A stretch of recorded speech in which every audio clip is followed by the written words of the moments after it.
Buddy, it's Bob Wells here, coming to you from sunshiny Comox Valley at the Glacierview Lodge, and I'm joined by Roslyn Lawrence here.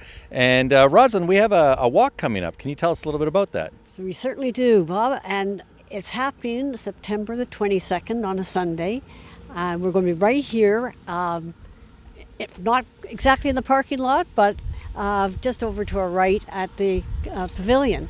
And we'll be walking 2 kilometers on the property just down by the driveway, the vacant land. And it's an opportunity for people to see Glacierview Lodge, come here for the walk, which we haven't done in the past, and to see just like, because it is a little ways out of the way, if you like, to see what we're all about. And we'll also have an opportunity to relax on the patio here, right by the lodge, to listen to the watershed band and enjoy each other's company and have some refreshments. We'll also got a few art sale items to show, and hopefully people can just donate whatever they like and take a piece of artwork home. We've got these really interesting gift bags at $5 a bag, and we've been doing this for years, and they're a hit. Awesome. And to your point, I mean, it's about raising awareness, but it's also about raising funds. And so, how can people donate or even sign up for the walk? Well, good point. I'm happy to say we're at almost 25,000 now, which is amazing. Wow. And our goal is 35, but that's okay if we don't get there. It's always good to reach high. We can do that online by going actually just to the Glacierview Lodge website. Yeah. And at the very top, there's a click there and takes you to what's called race roster. Yeah. And from there, you can make a donation to a team or just to the event. Fantastic. And I'll put the link in the video so that Great. people can easily get to that spot. And again, it's an amazing place here, and I've had the pleasure of walking the lands. And really, I'm sure there'll probably be some discussions about the vision of what to do with those lands, all that kind of stuff. And I've talked many times with James Taylor about it. So looking forward to it. And Lawrence, maybe while we've got you here, you could talk about your experience with Glacierview Lodge and what it means to you. Right.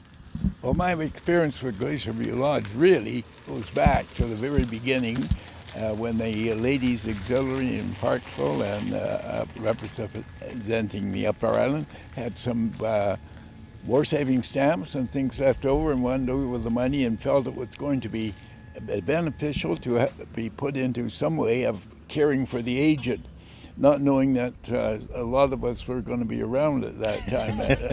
Now, there's been a lot happen in the meantime, but I was there standing the old building and painting along with all the rest of the community like a community spirit, up to the point where that place got to be sort of it was getting older, and the people was getting a needed place, and the present Glacierview Lodge Society was originally applied and became in 79, and as we can see from the sign, the first part of the building, 10 acres of the original 47.5 acres on this property was bought by that society, and which was called the Marsland Society, owned the rest of it.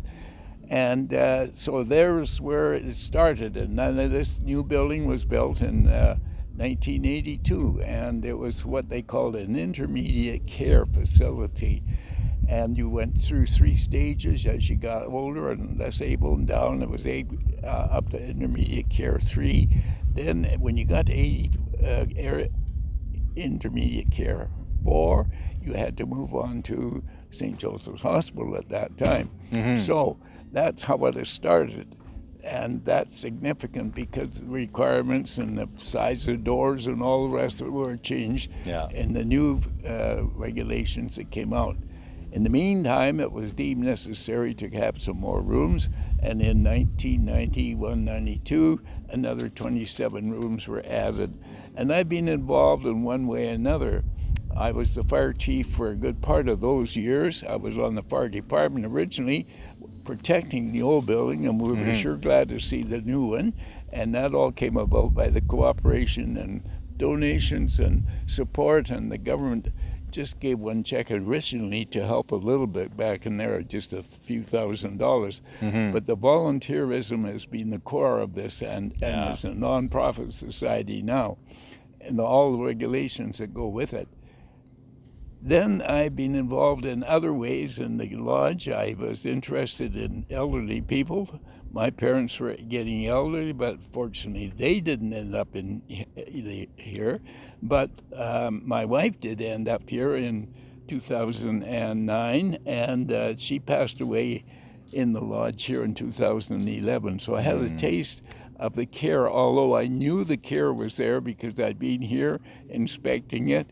For years, we came up here to the lodge as part of the volunteers every so many Sundays in the month, and every Thursday actually, and had singing with the folks and fellowship and that, and people. They all came and enjoyed that, and I've been involved as helping them out with spiritual questions that came up, and people that didn't have any church association, and they were needing some talking and comforting, and they would phone me up, and I was happy to do that. They had an annual memorial, twice annual memorial service, which they asked me if I would take that too. So I've been involved from that end of it.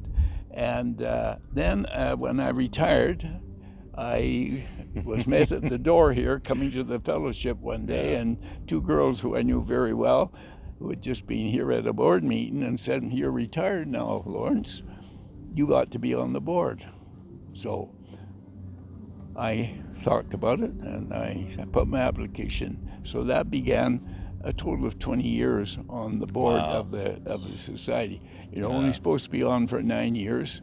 I thought they'd kick me off then, but they told me I couldn't stay any longer without changing the bylaws. And I said, didn't want to do that. But what they did do was, knowing me as you do and most people, they said you could stay on and be in chairman of the building committee, which I was at that time, but you can't speak.